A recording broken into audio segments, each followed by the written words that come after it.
Berdasarkan data bulan kemarin, peringkat FIFA Indonesia menempati urutan 129 di dunia, sedangkan Malaysia menempati peringkat 132 di dunia. Dalam hal ini, Indonesia bisa berbangga diri karena telah lebih unggul dari Malaysia dalam hal sepak bola. Tetapi di bidang yang lain, Indonesia benar-benar harus mengakui kehebatan Malaysia. Indonesia harus benar-benar belajar dari Malaysia. Berita terbaru nih, CNBC Indonesia pada 8 Oktober 2024 yang berjudul "Alasan Malaysia Ramai Diserbu Asing, Krisis Besar Mengancam". Dalam artikel CNBC ini disebutkan bahwa Malaysia, tetangga kita, Malaysia kebanjiran investor asing. Tentu kalian sudah tahu ada salah satu wilayah di Malaysia yang bernama Johor. Johor sekitar 3 tahunan yang lalu ya masih dipenuhi oleh perkebunan kelapa sawit. Tetapi sekarang jarak 100 mil dari kelapa sawit di Johor tersebut dibangun gedung-gedung data center yang membentuk proyek konstruksi Artificial Intelligence atau AI atau AI terbesar di dunia. Pemerintah Malaysia memusatkan wilayah Johor sebagai sarang data center AI untuk memenuhi kebutuhan yang membludak akan penyimpanan, pengelolaan, dan pelatihan sistem AI. Perusahaan-perusahaan asing berbondong-bondong menyasar Johor untuk investasi data center. Beberapa di antaranya ada ByteDance. Tentu kalian gak asing dengan ByteDance, pemilik TikTok yang menggelontorkan 350 juta US dollar. Ada juga Microsoft yang membeli lahan 49 hektar senilai 95 juta US dollar. Google menggelontorkan dana 2 miliar US dollar pada Juni lalu. Investasi ini untuk membangun pusat data dan wilayah cloud pertama di Malaysia. Baru-baru ini Blackstone membayar 16 miliar US dollar untuk membeli operator data center AirTrunk yang salah satu lokasinya itu di Johor. Lalu Oracle juga mengumumkan investasi 6,5 miliar US dollar untuk sektor data center di Malaysia. Tapi ini nggak menyebutkan spesifik tempatnya di mana, tapi ini di Malaysia.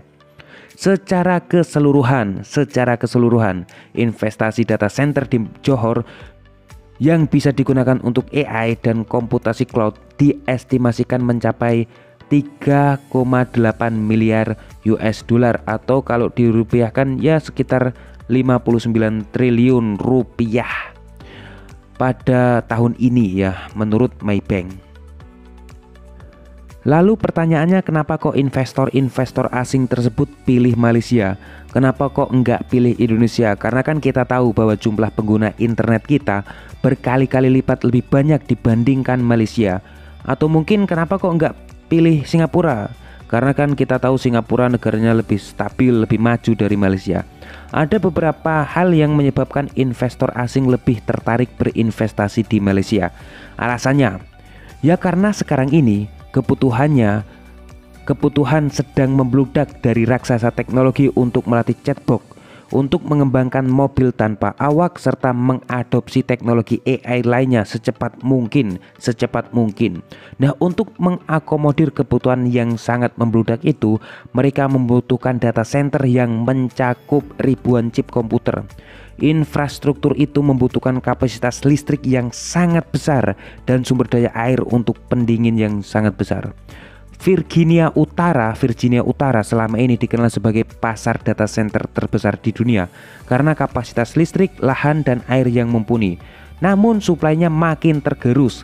Raksasa teknologi juga tak bisa mengandalkan satu lokasi saja di Amerika Serikat untuk membangun data center yang banyak. Maka raksasa teknologi melirik wilayah lain yang juga menyediakan lahan, listrik, dan air dalam jumlah besar. Johor, Malaysia memiliki daya tarik karena mengakomodir semua kebutuhan yang saya sebutkan itu tadi. Terlebih Malaysia juga memiliki hubungan yang baik dengan Amerika Serikat dan China sehingga memperkecil resiko politik untuk perusahaan-perusahaan yang hendak berinvestasi karena resiko perang dagang antara Amerika Serikat dan China. Faktor penting lainnya adalah lokasi yang dekat dengan perbatasan Singapura, yakni jalur kabel internet bawah laut paling padat di dunia.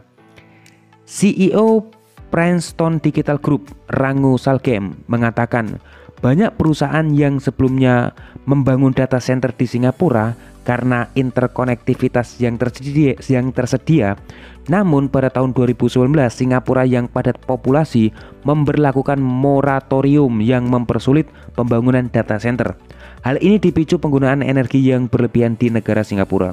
Melihat potensi yang besar, Singapura sejatinya kembali mengizinkan penambahan data center baru dengan kapasitas 300 MW selama menggunakan sumber energi hijau. Rencana tersebut tertuang dalam peta jalan pusat data ramah lingkungan yang dirancang membantu mendukung pusat data di negara Singapura. Namun para operator data center sudah lebih dulu menemukan wilayah baru untuk pembangunan fasilitas data center, yaitu Malaysia dibandingkan Singapura. Ya, sudah keduluan Malaysia. Singapura agak telat nih. Berarti kan Singapura disalip oleh Malaysia. Amazon, Google, Meta, dan beberapa raksasa teknologi memang menjalankan sendiri data center mereka. Namun, mereka juga tetap mengandalkan pihak ketiga untuk 30% kebutuhan di Amerika Serikat dan 90% kebutuhan global. Kebanyakan data center di Johor, Malaysia memang dijalankan oleh pihak ketiga ya, sehingga tak memiliki kesepakatan langsung dengan perusahaan teknologi sebelum proyek dimulai. Setiap data center yang dibangun vendor pihak ketiga bernilai sekitar 1-2 miliar US dollar. Jadi perusahaan teknologi berlaku sebagai tenan dengan memasang hardware mereka sendiri di dalam fasilitas data center. Salgem memprediksi Malaysia akan menjadi pasar data center terbesar kedua di dunia dalam 5 tahun ke depan. Menteri Komunikasi dan Informatika Menkominfo Budi Aris Setiadi mengungkapkan bahwa perusahaan asing kenapa kok pilih berinvestasi di sektor data center di Malaysia, terutama di Johor dibandingkan di Indonesia, karena Malaysia menawarkan insentif yang lebih menarik, seperti tarif listrik yang lebih murah, keringanan pajak, kepastian hukum yang lebih jelas.